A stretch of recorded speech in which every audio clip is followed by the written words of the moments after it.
welcome to Violet May Handmade. I'm Caitlin. And I'm Samantha, and we're a mother and daughter who love all things sewing. So we're back with our third video in our bag series. So this is the reveal of the Better Homes and Gardens 6-pocket tote. I have to say this one's been quite a success. Yes. Definitely more successful than the other two. Yes. So this is my bag that I've made here. So for the pocket fabric, I used some denim that I have left over from a dress that I've made this month, which will be shown in a video in a week or two's time. So that's what I used for the pocket, which was quite difficult. This is a stretch denim, so I had to interface it before working with it, which did make it very thick, and it's made it like very rigid now. Yeah, possibly maybe should have used a slightly thinner. Because I put it on the whole thing, and then of course you fold it over, so it is very thick, but still. And then the other fabric, this one here, that is a Rose and Hubble pink, just a cotton, which is the same as the straps.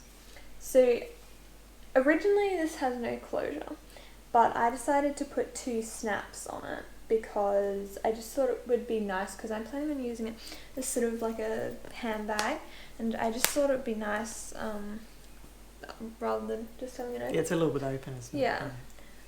It's quite funny, when I was making it I sort of just put it on my shoulder to see what it looked like, and Mum said to me, "Oh, I hope that's going to come in a bit, it looks like a manila folder." So the manila folder turned out quite well, I think. I'm really happy with it. I think the size is fantastic, like you can see. It's a great size. It's a lot smaller than the Larkspur, but a lot bigger than the Tiny Tote. And yeah, I'm just really happy with it. I think these colours are so bright and fun. So for mine, I've used this really cute little bird fabric. It's sort of an apricot background with these little birds on it, and then a green, forest sort of green with little white hearts. I've used this colour combination a few times for bags, and I love it. I think they're so nice together, the two of them. I think they just go so perfectly. It looks like they were made for each other. Yeah. So I decided to put a snap in the middle of mine, just to hold it together, because I felt like it was just, if you wanted to use it, things might fall out. It was just a little bit open. It was almost a bit like a basket, really, because it's sort of, the way that it sort of sat quite like tall. And yes. I actually didn't use any interfacing at all in mine, and it stands up really well. I think the green fabric is a little, it's not really, really stiff, but it does stand up on its own, so it didn't actually need any interfacing. The problem with using the interfacing is, the corner is, because the way it's constructed, you actually end up with like 6 layers of fabric in the corner. When you're sewing across the corner, it's actually quite thick. So with Caitlin's, with the interfacing, it was really, really thick.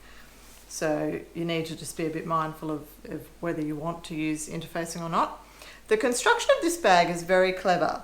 The lining is actually bigger. You cut a bigger piece than the what you use for the pockets, and so then it just peaks up the top, and you end up with the contrast up the top.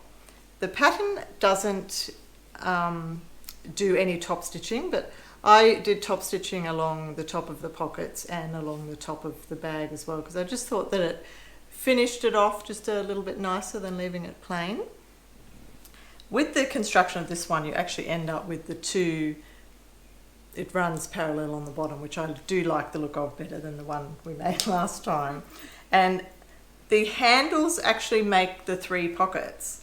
When you put the handles on, it makes the divisions for the pockets, which I thought was really, really clever. It's so great to do all of that in one step. It is. So the sewing, it's a very beginner-friendly project. The sewing of it was very, very easy and quick. Yeah, quick. Actually, it was a very quick bag, because I'm not a quick sewer. I did manage to make it in an afternoon, which for me is speedy. Yeah, so overall, I'm really, really happy with it. And I think that it's a really nice bag, and I'll definitely be making more of them. Yeah. So this bag is ranking a lot higher in our star rating. So we've decided to go with a 4.5, just for the reason that to wear it on the shoulder, these straps are quite short, like that's how the pattern is. But if we were to do it next time, we would lengthen these, because when you put it like on your arm, it is fits too short, like quite sort of high. like that, yeah. But it's still a great bag. We actually have 2 bags left, so it's the Pelican tote and the crossbody bag.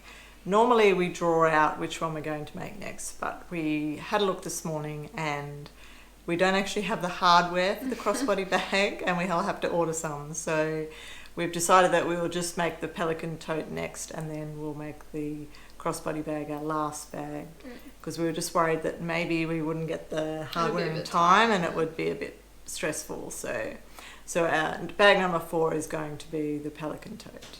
So we hope you've enjoyed our far more successful reveal this time. Yes. We're really happy with what we've made. And we'll see you again in 2 weeks with the reveal of the Pelican tote. Until then, happy sewing.